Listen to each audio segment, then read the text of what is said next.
for Mr. Robert Kelly is scheduled to appear in court over the indictments that we brought forth nearly 4 years ago, charging him with 10 counts of aggravated criminal sexual abuse involving 4 victims. I'm here to inform you that the Cook County State's Attorney's Office will no longer be pursuing these indictments. Back in 2019, I stood in this very room and asked for anyone who was a victim or witness to crimes allegedly perpetrated by Mr. Kelly to come forward. Since that time, we'd set up a hotline to allow for victims and witnesses, both locally and nationally, to contact our office with any information that they received. In the course of the several weeks after that plea for survivors to come forward, we received hundreds of tips and pieces of evidence that spread far and wide throughout the country. My team of assistant state's attorneys and victim witnesses who are here today, and I will introduce them momentarily, worked tirelessly to run down the accusations that were being made, to determine whether the information was being provided was credible. In the course of that time, we received evidence, physical evidence, including a tape of child pornography involving Mr. Kelly that was subsequently used in his trial, federal trial here in Chicago. Our victim witness staff and assistant state's attorneys traveled throughout the United States, meeting with survivors in their homes and talking with them, many of whom had lost faith in the criminal legal system, that their stories would be heard. As a result of that, we filed our charges on February 22nd, 2019. And subsequently, charges were filed in the Eastern District of New York, in federal court, as well as the Northern District of Illinois.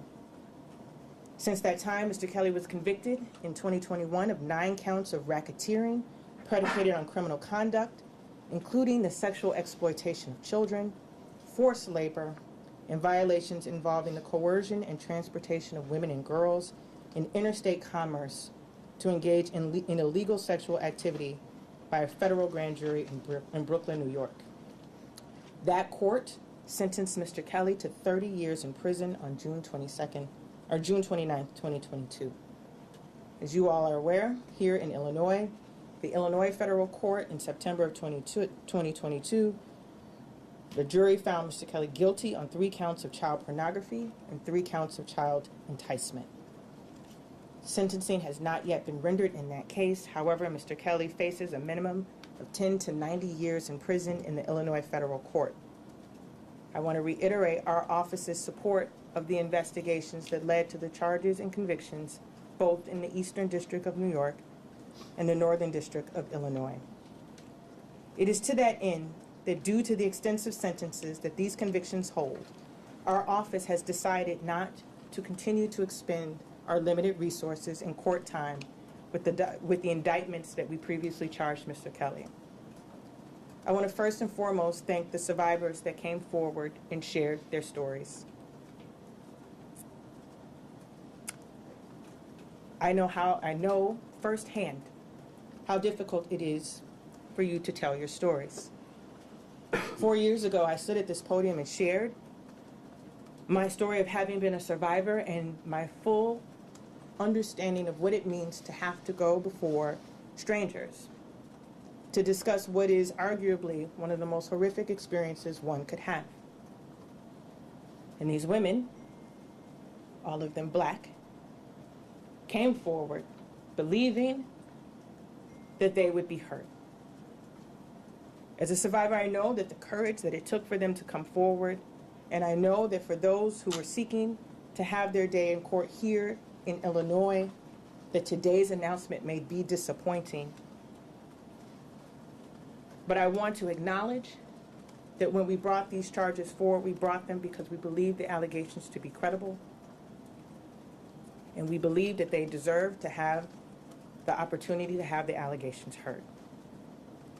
These women, both those who are named in our indictments and the women in New York and the Northern District of Illinois, are to be commended for their bravery and their relentless pursuit of justice, no matter how long it took. I also want to point out that the women who stand with me today to name McCoy Cummings, Stephanie Coelho, Jackie Griffin, Ann McCourt Rogers, and Krista Peterson, who is not with us, work in our sexual assault and domestic violence division. Every day, these women come in contact with survivors and victims of sexual abuse and sexual assault whose cases don't make the headlines. Their abusers, or those for whom they accuse, are not Grammy Award-winning artists. Sometimes they're teachers, deacons, folks that they know from the neighborhood. And the attention that this case garnered, the reason that it was so significant for this office is not simply because Mr. Kelly was a man of celebrity, but because of the victims and survivors that we see each and every day in this office, many of whom are people of color, particularly Black and Latino women who do not believe that the justice system, even as victims, sees them. This office sees them. And I wanted to make sure that the announcement today and the fact that we are no longer going to continue to pursue these cases is not an indication that we don't see them. Every day, the relentless work of the people of the Cook County State's Attorney's Office and our Sexual Assault and Domestic Violence Unit sees and hears these survivors and actively work on their behalf to bring them justice. We believe in a victim-centered approach where we recognize the needs of our survivors and recognize that sometimes justice is served even when there is no conviction. I want to personally thank my team for their efforts throughout the past 4 years, for their collaboration with our colleagues throughout the country, and for their tireless pursuit of justice on behalf of survivors of sexual assault. With that, I'll take your questions. Madam State's Attorney, do you think this sends the right message in a case like this? Mr. Kelly is potentially looking at the possibility of never walking out of prison again for the crimes that he has committed. This office, in the pursuit of justice for the victims in our indictment as well as those across the country, worked tirelessly to get us to this point. While today's cases are no longer being pursued, we believe that justice has been served and the sentences that have already been handed down to Mr. Kelly, as well as the sentence that will come down next month. The message that we are sending, that I want to be unequivocally clear, is that we take allegations of sexual abuse and sexual assault seriously. We will work tirelessly to bring justice, and we believe that in this case, justice has been served. Can you talk a little bit about the resources and the decision how you weighed that decision? Certainly. As I indicated, back in 2019, we pulled together a hotline to allow for us to take calls from across the country for those who were making allegations or said that they had witnessed behaviors of Mr. Kelly. That phone line alone required the resources of our assistant state's attorneys, victim witness staff, and administrators to go through those calls to be able to validate the calls that were being made. Additionally, as I said, we had assistant state's attorneys and victim witness staff travel to places like New York, to Atlanta, Minnesota, to meet with victims and to meet with our colleagues.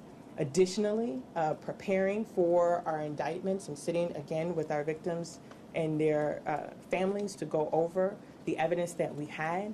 And over the course of the trials that were happening both in New York and Chicago, our assistant state's attorneys were working in tandem. And so it took a tremendous amount of resources over the course of the last 4 years, and we believe that those were resources well spent. But as I said earlier, we have a significant number of cases and survivors who are equally in need of the resources that have been expended for Mr. Kelly's cases. Can you expand a little bit more on the timing of this announcement and why not wait until next month's sentencing here in Chicago? Certainly. We have been following along with this case, or the cases, since the inception. We have, after Mr. Kelly was found guilty in the Northern District, been talking as a team about how we would move forward with our state charges. We also wanted to have an opportunity to talk to the victims who are in our indictments about the possibility of moving forward. Again, we wanted to take a victim-centered approach and put the needs of our victims at the forefront. And so while we recognize that there is a court date next month, We do know that there's already a sentence in play of 30 years. We did not believe that it would be in the interest of justice, in the interest of our survivors, and the use of our resources to continue to allow for the sentencing here in Chicago to take place before ultimately making the decision. This decision was made in consultation with our survivors named in the indictment. Are you able to share any of their reactions without giving, obviously, information in that private conversation, but just these victims who, as you mentioned, so courageously came forward, were willing to tell their story, did tell their story to secure charges, that this case wouldn't be going forward and ultimately wouldn't be getting justice in their eyes? Certainly. I would say that there was no consistency in reaction. We do have a survivor who is disappointed that she would not have her day in court. Some of our survivors, some of those who have been named in our petitions, have had justice in courtrooms that were not here in the Cook County State House. And for them, the process and going through this process was very difficult, and they are pleased with the outcome related to the sentence and the judgment against Mr. Kelly. But for those who did not have an opportunity to put their hand on the Bible, or who have felt for the last 20 years that their pain was not recognized, certainly this is a disappointing day for them. Did you have a chance to look up what the cost would be for prosecution of this scale? We didn't do a cost, monetary cost benefit analysis, Charlie. We simply looked at the fact that the likelihood of Mr. Kelly being released from prison anytime in the near future and having been held accountable for his actions and the use of our limited resources would require that we put those resources in advocacy for other survivors of sexual abuse and assault.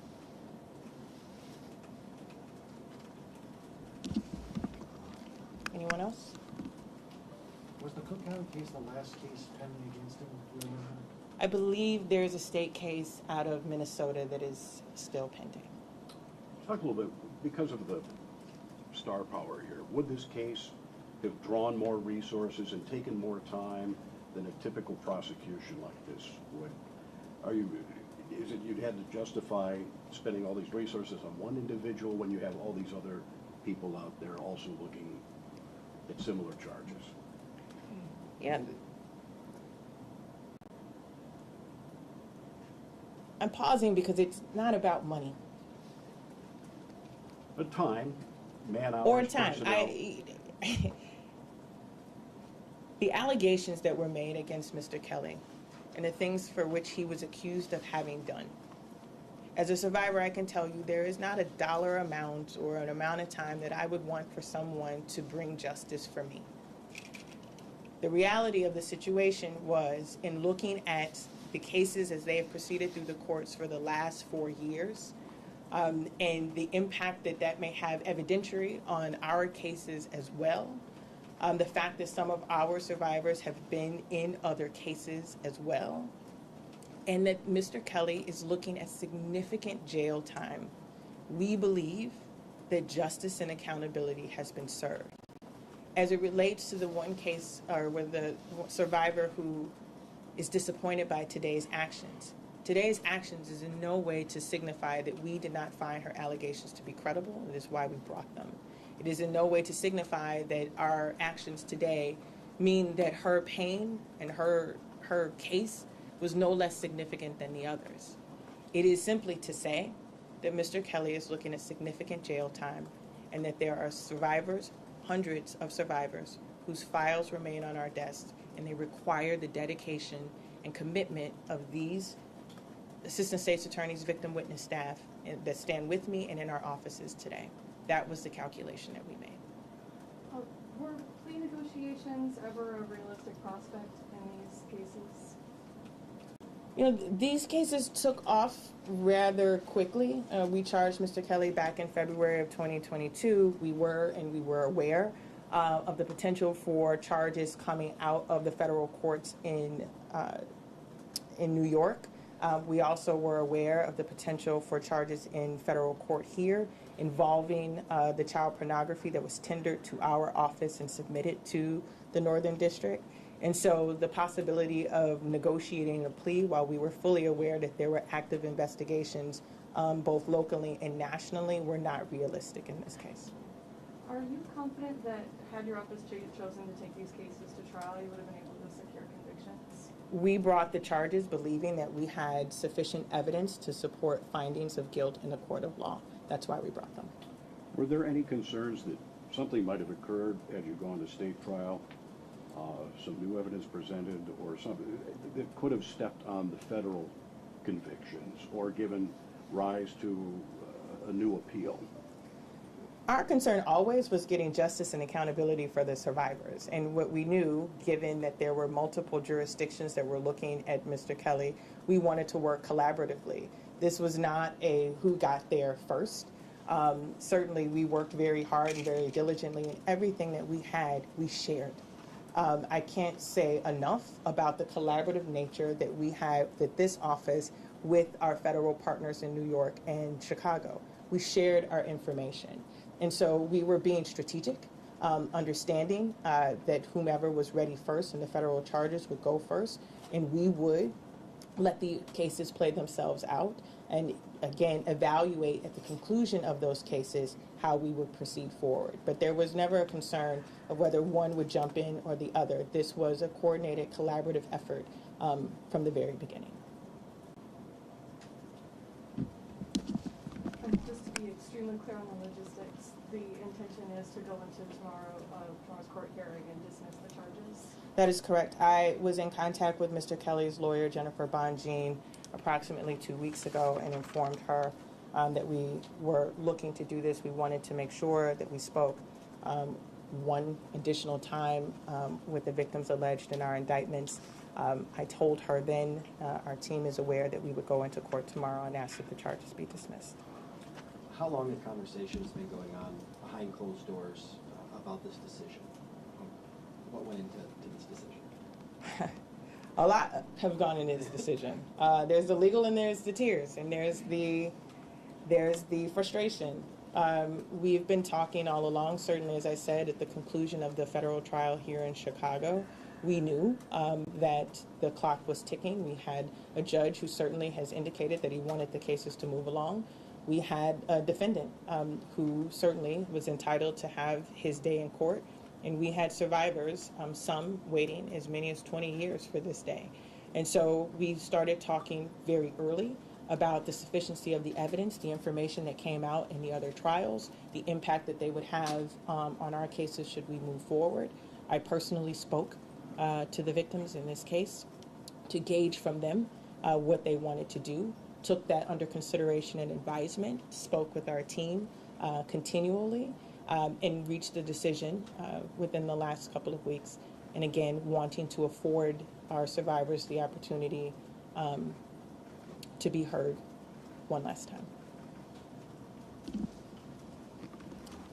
If Thanks, nothing, everyone. thank you. Thank you. Can I take a couple off-topic questions? Sure, Chip, how are you? Fine, how are you? I'm well, thank you. Do Andy Varga and Nancy Adducci face any sort of disciplinary investigation or charges administratively now? We, obviously, I can't speak to pending litigation. I recognize that you have been following the case as it makes its way through court, and certainly will not be speaking to human resource-related issues at this press conference, nor the substantive nature of the litigation that's Who's going heading on. the conviction integrity unit? The Conviction Integrity Unit continues to operate. We have Iris Feroci, who is our deputy in the unit, that continues to work there as well. Yes, Charlie? Hey, John Duncan. Yes. Where is R. Kelly now? Is he still in Chicago? I believe he's in the federal lockup at the MCC. He is here. Will he be returned to the New York jurisdiction because of this, or what's his disposition now? I couldn't tell you, Charlie. I apologize. Thank you. Thank you. Thank you. Thanks.